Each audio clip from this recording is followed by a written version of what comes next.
Now that all of our fabric pieces are cut, let's move on to Techno Garden number 2, piecing and pressing. For this tutorial, you'll want to have a cutting mat, a rotary cutter, and a straight edge ruler for trimming. And of course, you'll also need a sewing machine to piece with. Because all of my fabrics are so brightly colored, I'll be piecing with sulky, invisible thread in the bobbin. This thread is very strong and can withstand many rounds of pressing with the super hot iron, which we will be doing, but you can obviously use any piecing thread that you're comfortable with.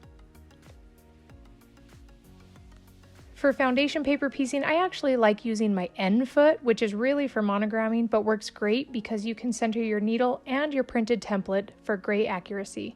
And we're much less concerned about having a perfect 1/4 inch seam allowance and more focused on just stitching straight on the printed template line. So instead of setting my needle to a 1/4 inch, I adjust the needle to just be centered with my presser foot. We're also going to want a super tight stitch length. This will ensure that our piecing stays secure and will also help the paper tear away easier when we get to that point. I'll also be using sulky invisible thread in the top as well. It just matches everything and it's strong and thin, so my seams will be super secure but not bulky.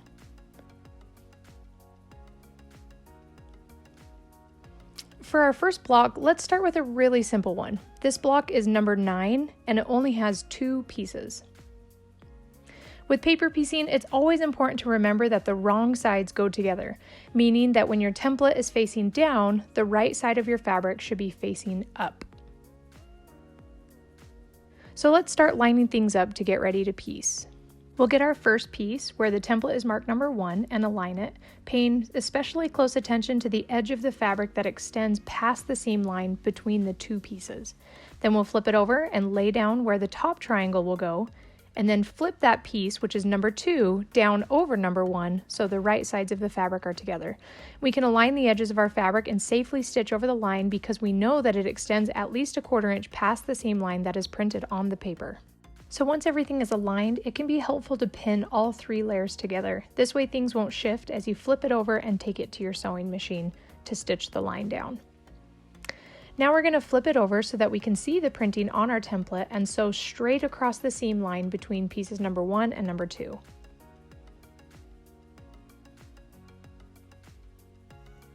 Make sure you start sewing on the edge of your fabric and then onto the paper and then off the other edge. Don't just stop where the line stops at the edge of the printed triangle.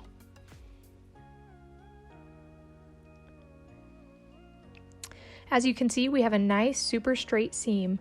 Fold the top piece up and make sure that the piece extends all the way past the edge of the paper template. We can just finger press that seam down for the moment. We'll come back to it later with an iron. Okay, before we just jump in and start piecing all of the blocks, I want to point out something really cool about this specific paper piecing pattern. With the block that we just pieced, we started by piecing number 1 and then laying piece number 2 on top of it and sewing it together. But we can actually go backwards or frontwards with the numbers on the template because they are always just parallel lines.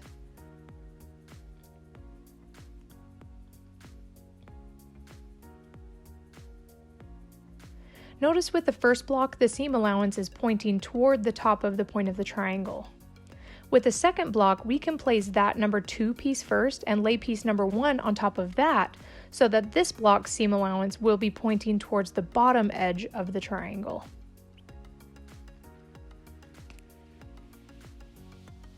So let's pin this and piece it, and then I'll show you why it makes sense to do this one the opposite direction of the previous block.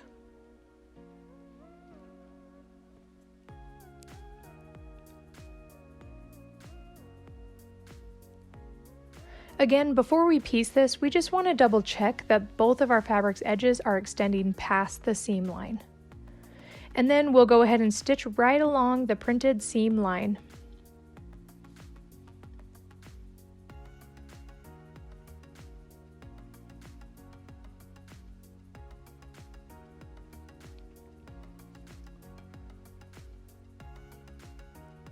Now you can see that we're folding over piece number 1 to finger press it instead of number 2 like we did with the previous one.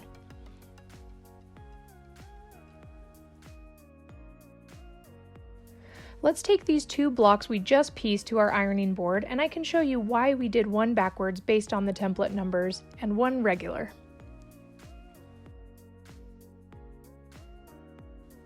So first off, I'm going to give both of these blocks a really nice pressing. I'll use a spray starch, but not at this stage.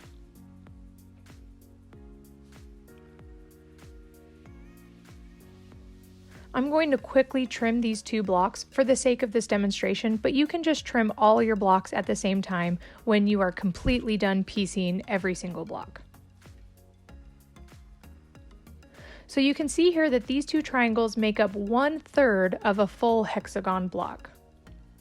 So let's tear off the paper and you can see the backside of both of these triangles.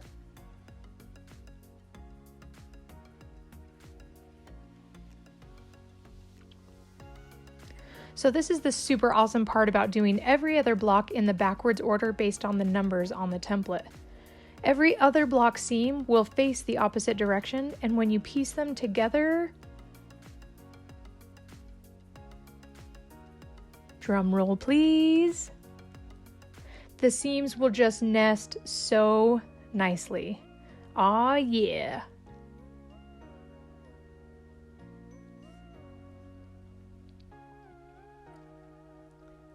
So let's take a moment to look at the template really quick. You can sew piece 1 to 2, or you can start with number 2 and then go to number 1. And the same is true for even the more intricate blocks with many more pieces. Because all the pieces are parallel, you can go from the bottom to the top or from the top to the bottom.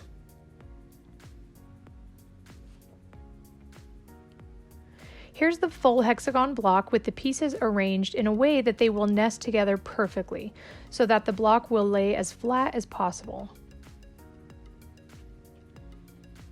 And while I tore all the paper off of the back of these for the tutorial, you don't need to do that part yet. We can just stack these up for now, and then we'll come back to them when we finish piecing all of the other block sets. So for now, just get all of your triangle blocks pieced, but don't trim the edges quite yet. We will pick up right where we left off in video number 3.